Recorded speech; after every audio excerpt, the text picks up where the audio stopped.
maybe getting his permission to take number 19. Can you kind of walk us through that if you could about the?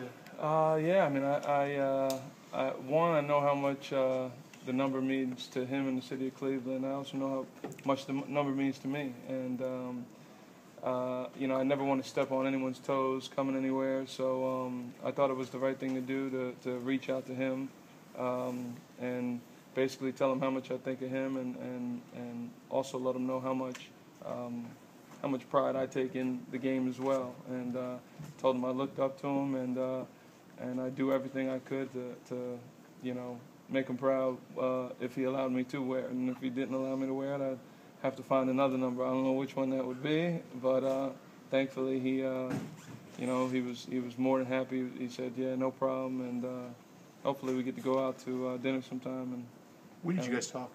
A few days, I would say about 4 or 5 days, over the weekend, something like that. Once I got here, the first day I was here, I believe it was a Friday, so I'm sure we're talking like Saturday, Sunday-ish, yeah. Did the number, you came into the league with number 14? Yeah. And just the significance of it is the best part of your career, you've been wearing it, or was there anything behind 19? Well, actually, I wore 14, and my second year, I was just going to wear it again, but then Brad Johnson, who played a bunch of years in the league, 15 years in the league, he was coming in as a backup quarterback the next year, and he called me on the phone and said, hey, I've worn 14 for my whole career. Would you mind, I don't know if you want me to pay you or that. I was like, you don't got to pay me a thing, man. Go ahead, you take it. And that's when I took 19. I had that for 7 years, and thankfully Bernie was kind enough to no charge either. No charge, same courtesy as I gave Brad. So it was nice, really nice of him. He's a classy guy, and I'm just glad he gave me the opportunity to wear it. Speaking of opportunities, the opportunity is here. Josh Gordon may not be here. What can you bring to this team? I'm just trying to come in and be a great teammate, help out, wherever they need me. I'm not sure, where exactly I'm going to fit in or how it's going to work, but I'm going to try my best with every position, every opportunity I get, and we'll see how it goes. The fact that there could have been history and injury history. I mean, you had some problems recently, haven't you? Depends on what you consider problems. How held you back from what you? Last year I didn't. Obviously it wasn't one of my best years ever, but. At the same time, I feel like you can ask anyone I played with or any of my coaches, who I am and how I am as a teammate, player, and I hope they'll give you a good answer. But I'm just hope to bring it here and be the best version of myself when I get here, when I start. How you feel right now? Coach said you could have practiced today. They just wanted to kind of ease you into it. Yeah, I feel good. Just got done running a bunch of routes and gases, but kind of lonely when you're running them by yourself. I like to be out there with the guys, but I'm just I got to do what the regimen is, and we'll just take it from there. How much did the potential opportunity here in Cleveland to not just get on the field and play, but contribute significantly weigh in your decision to come here? I just looked at the opportunity. I spoke to the coaches. And really, it was, to me personally, I felt it was like you said, it was the best opportunity to get a chance to play. We got a bunch of great guys here, and hopefully I can just add to that group. I mean, there's a lot of, I feel like there's good vibes coming to Cleveland. The Cavs just got the first pick again, So hopefully, I can just add to the wave. Do you think that group can be solid, a respectable receiving core if Gordon isn't part of it? I think he obviously is a tremendous receiver.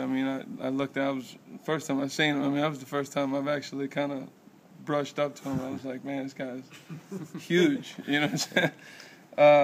But yeah, at the end of the day, the NFL is a league where regardless of what happens with any situation, any position goes down, all across the board, someone has to fill in, and someone has to. If it's not one person, collectively as a group, you got to fill in and pick up the slack for other guys. In any sport, really, it's the same case. So, regardless of anyone going down, someone's going to have to, you can't go out with 10 people. You got to go out with 11. So hopefully we're up for the challenge regardless of any situation. Anyone goes down. Miles, you in Dallas, obviously the media spotlight was huge. Now it's going to be huge here with Johnny Manziel here. Do you like that? Do you think players can thrive off of that situation? I think as players, you really focus on the task at hand. I mean, it's obviously a different situation. I mean, even to be honest with you, this is just as packed today. When I went out there, I was like, man, that's how it is. But it doesn't really feel a difference. I mean, at the end of the day, when you go out there and put the pads on and do your stuff, you got to go and do a job. You can't, can't look over your shoulder at other things that are going on. You're going to be in a stadium. There's going to be, 80,000 people there. You still have a job to do, and hopefully that's the route that everyone treats it as. Is this the first time that you've, since you came in as an undrafted free agent, the first time you've had to kind of wait into March to see, May, to see what your future was going to be, and what was that like, and was there any thought at all that the phone wasn't going to ring, or?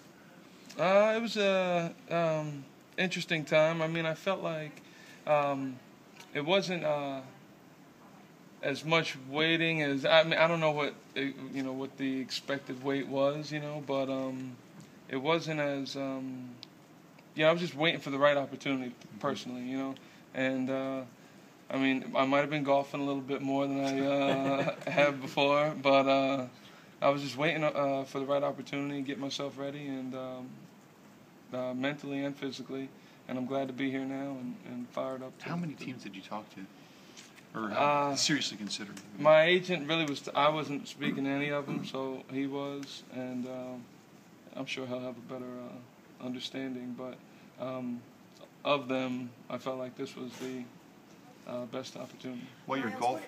What are your thoughts on Johnny Manziel?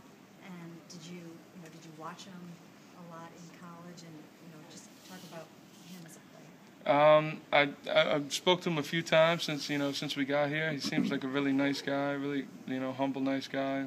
Obviously, I've seen him. I watch ESPN every now and again, so I've seen him come across the screen a few times. But I feel like, to be honest with you, once I walked in the locker room, everyone on the whole team was so receptive and just really great, great guys. And, they made me feel at home. I already, played a little bit of golf with some of the guys already. So, it just feels like a really great place to be, and I'm excited to be here. You guys, if I could interrupt, he's got to get going here, so we got time for just one or two more. Was it weird? I just want to get back to the whole idea that ever since you've been with Dallas, you've had contracts, you've had nice contracts. Was it weird? Was it weird not knowing this late where you'd be? And how did you deal with it besides golf a lot? Not really. I mean, I feel like weird. Weird's a funny term because certain things are weird, I wouldn't say it was weird at all. I mean, I was just, I'm very comfortable with who I am and my situations, because I realized I put myself in every situation that comes, So I was, I realized my situation, and I just was figuring out what the next situation would be. Miles, can you talk a little Last bit question, please. when you saw Josh Gordon for the first time, you kind of brushed up against him. Can you kind of compare him size-wise and what you saw out there to like a Des Bryant when he was in Dallas? Because he's a big guy, big hands, he's explosive. Yeah, I mean, with the guys that you've played against, would that be a fair comparison? Yeah, I mean, he's like size-wise a little bit bigger than Des, but they both got huge hands. He made a one-handed catch on the field the other day to end practice, yesterday to end practice. And I mean, just ball didn't even bobble one bit, just caught it one hand, ran upfield. And when you see things like that, from guys, you realize how talented they are. And, hopefully we all can add to the talent of the team.